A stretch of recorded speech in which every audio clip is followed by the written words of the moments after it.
Hello again everyone, and welcome to another one of Filipino Time's unboxing videos. This time we have here one of the most anticipated releases from Rolex from Baselworld this year, which is the Pepsi GMT Master 2 with the Cerachrome bezel. And so I do want to do a quick disclaimer here. Normally we have absolutely brand new watches when we do these things. This time the owner, thank you very much by the way for lending us your watch, couldn't wait for us to do this video, so he actually wore it a couple of times. So you'll have to, you have to bear with me for a little bit because this will be a virtually, almost, but not quite brand new watch. So let's dive right in. So this here is, if I'm not mistaken, the very first watch of this kind released by the local AD Washington, and for that we're quite grateful for to be able to give you guys what I think is pretty much a Philippine exclusive.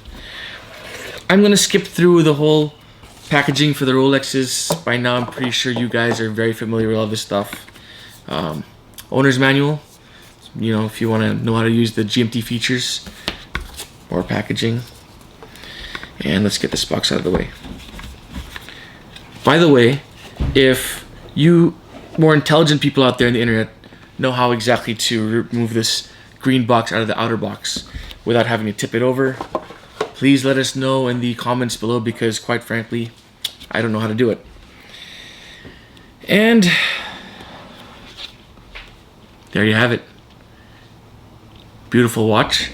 I did say it wasn't exactly totally brand new, but I guess our Filipino Time friend decided to put this plastic covering back on the bezel to give us, a bit more of a feel what it would be like when you actually took it out the dealer. Before getting to the watch, let's open up this flap and go through, everything here. As usual, you would have your warranty card, in this case service center card, just contact info, and in the back, international warranty serves as your papers and certificate. So let's put that right back, and without further ado, let's dive into the watch. And here we go. So like I said earlier, our friend who graciously lent us this watch put back this plastic protective cover on the bezel just to give us that feel of opening up a brand new Rolex. But quite honestly, I can't wait to get rid of it, because I want to see that beautiful red and blue iconic bezel for this GMT Master 2. Hang tags there, just put it aside. And let's take this out and take it for a spin.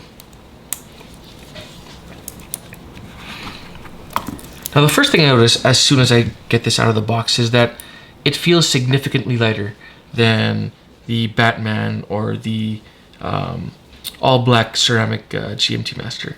And I'm guessing that's mostly because of this Jubilee bracelet over here, which actually is or perhaps the biggest talking point of this particular watch. Now, I love tool watches, and that's why I'm such a big fan of Rolex. But that being said, I would have loved to see the oyster bracelet here.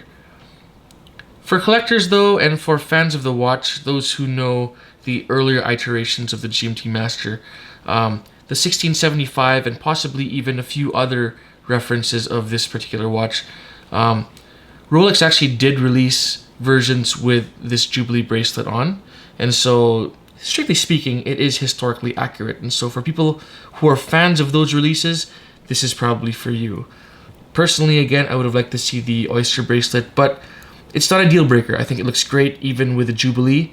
And again, the extra weight loss due to the new bracelet is definitely welcome.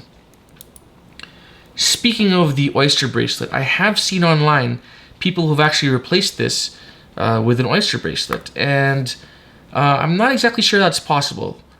We've done some measurements on the lug widths, and they don't quite match up, and so I'm not exactly sure how you would be able to swap the bracelets without doing some sort of modification.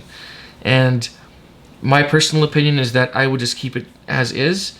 I wouldn't really trust, an ill-fitting bracelet on this, even if it looks better. And I wouldn't want to modify it either just to make it fit properly. So again, that's my opinion. You guys do what you want with your watches, but I am more than happy to live with this Jubilee bracelet.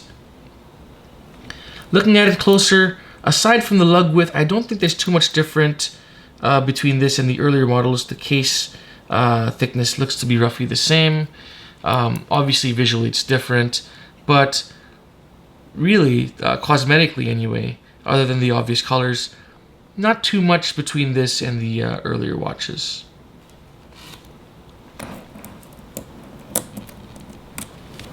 And speaking of these earlier versions, I'd like to take this time to bring out the Batman, just make some space over here, and compare it side by side with this new release. So they're both of the 126710 reference family, one being the BLNR Batman and the other one being the BLRO. And I did a little bit of research, and I believe it's French, and I'm going to butcher the language real quick for your viewing pleasure. The BLNR over here is Bleu Noir, blue and black, whereas this here, the BLRO, is Bleu Rouge, blue and red. And while the Batman is named for its black and blue color, this here Pepsi blue and red, let's just say I like superheroes better than I like sodas. So I'm going to call this Batman and Superman. Now, aside from the obvious color differences, one of the big things new with this BLRO, the blue-red, is the new movement. And it's got the new 3186 movement versus the 3285 movement from this Batman here. And I won't go too far into the technical mumbo-jumbo, but what's really important for us watch fans, especially if you're going to be using this on a roughly daily basis, on a regular basis, is that the new 3186 here on the Superman has a 70-hour power reserve, whereas the older version only has 48 hours. Not bad, but obviously 70 is better.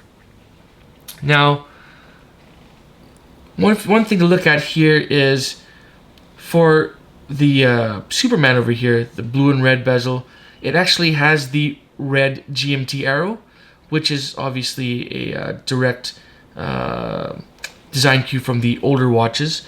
Whereas here on the Batman, it has the green GMT arrow, which is taken from the all-black ceramics as well.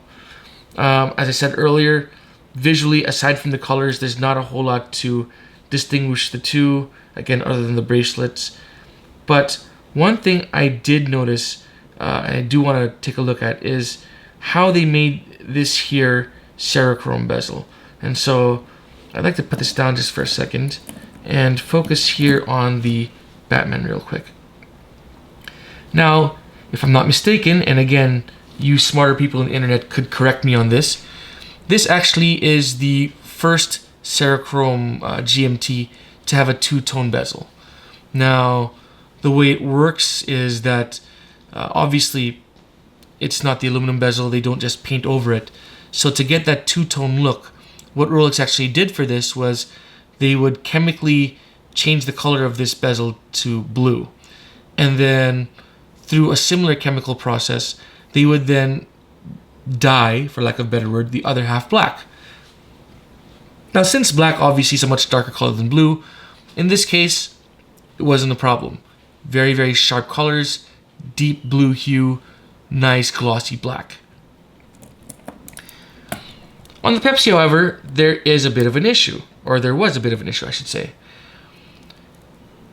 Blue and red, neither of them is particularly darker than the other.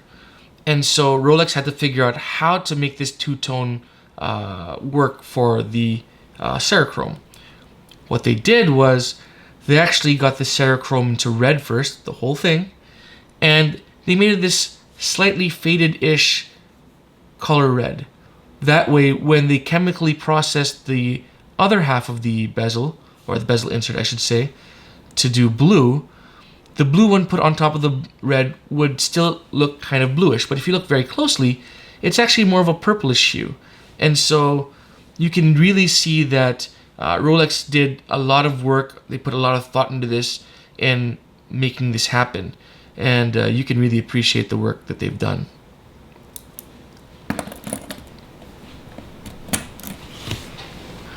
Moving on, I want to do another comparison, this time between the new BLRO and its predecessor, the white gold version. And, well, first of all, obviously with the difference in material, this white gold watch is much, much heavier, significantly heavier than the stainless steel variant. Now, aside from the materials and aside from the bracelet, there's really, at first glance, very little to distinguish the two. But upon closer inspection, it does seem like this bezel here for the stainless steel version, the colors seem a little bit deeper. The line, the imaginary line anyway, between the red and the blue, it seems a little bit crisper. And while I'm speculating here, I have a funny feeling that Rolex actually has improved the process to turn this Cerachrome into a two-tone blue and red. That being said, unless you put them side by side, it's barely noticeable. But I did want to show you guys the difference because it's something that I thought would be an interesting thing to note.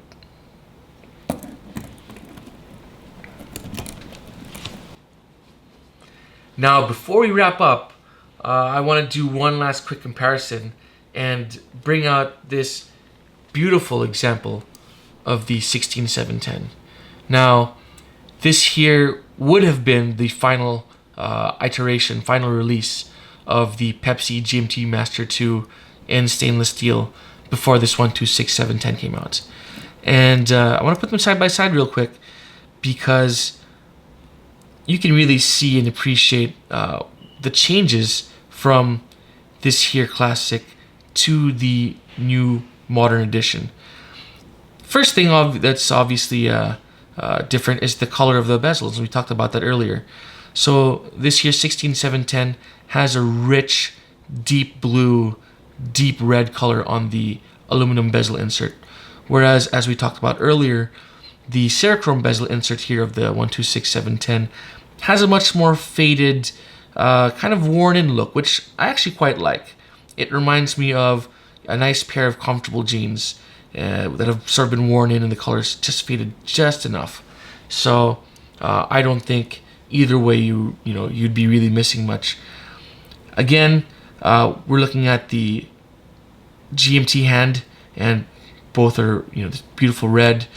You have the metallic outline on the indices, which, if I'm not mistaken, on the 16710 is steel, whereas the 126710 is actually white gold. Now, both of them, as far as I know, have the exact same case diameter, but owing to the 126710's much wider lugs, it gives the watch a much chunkier feel. It looks bigger, and quite frankly, it wears bigger, versus the older, much more narrow, quite frankly, I think sexier looking lugs. So the newer one I would say is slightly more macho. Older one I would say slightly sexier. And I don't mean that to be one is more masculine, one is more feminine. I just feel that, with the actual visual impact, that's kind of what they look like to me. And one final note before we wrap up. I was looking at this here catalog, which we picked up from Washington a few days ago. And specifically, I was looking at the GMT Master section, which is towards the back here. Now, as I was sifting through, I noticed that, here we go, GMT Master 2. I noticed that as I flipped through, I actually could not find the Batman. See, that's the white gold, new one with a blue face. Root beers, which we covered in a previous video, or at least one of them. And that was it. No Batman. That's it. Not even the all black either. Now, that being said, on the website, both of those, the all black and the Batman, are on the website. Although, when I first looked at this, I had a thought that maybe they'd be discontinued. Now, I don't want to be speculating about that stuff, but that was the first thought. Again, it's on the website, just not here, and I could be totally wrong on that one. Still, it was something that I wanted to discuss with you guys before we wrap up. And wrap up we shall. These beautiful watches have a really special place in my heart, and I had an awesome time really looking through not just this here new release, but all of these watches right here. And I really hope that you guys enjoyed it as much as I did. And once again, please, if you have any ideas, comments, suggestions, corrections, again, I never promised, I never said that I was the smartest guy out there, so I really love to hear your inputs on any of these watches. Please put them in the comments below. Like and subscribe as always, so we can keep giving you all this content about your favorite watches, our favorite watches as well. And as always, please take care.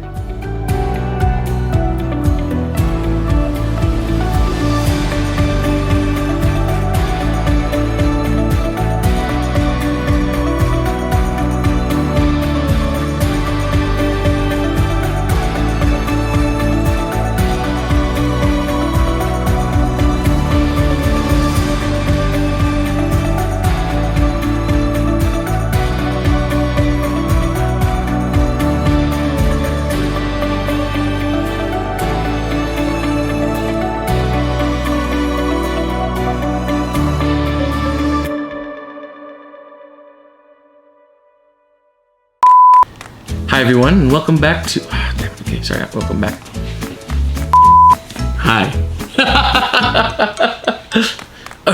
Put it in the outtakes. No, I won't. Why not? Hi.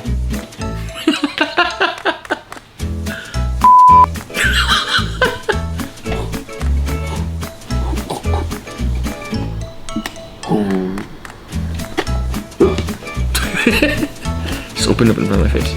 Hold on a minute. Couldn't wait for us to do a video on this, so I actually wore it a couple of times. So it's near as crap. It's upside down. Owners graciously put back this protective plastic cover here, which we will try to remove without breaking. It's very awkward in this position. Like kind of like that. Oh, duh. Sorry. All right. See, obviously, I've never bought a brand new Rolex. This and it's like that, and like this, and like that, and it's like this. So who gives up about those who just chill to the next episode, yo? All right. Stare at the camera. There we go. GMT Master 2. God damn it.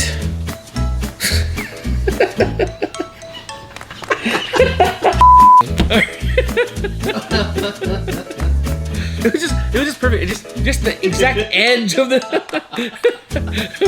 of the book. Okay. Sorry. All right. Look at the camera.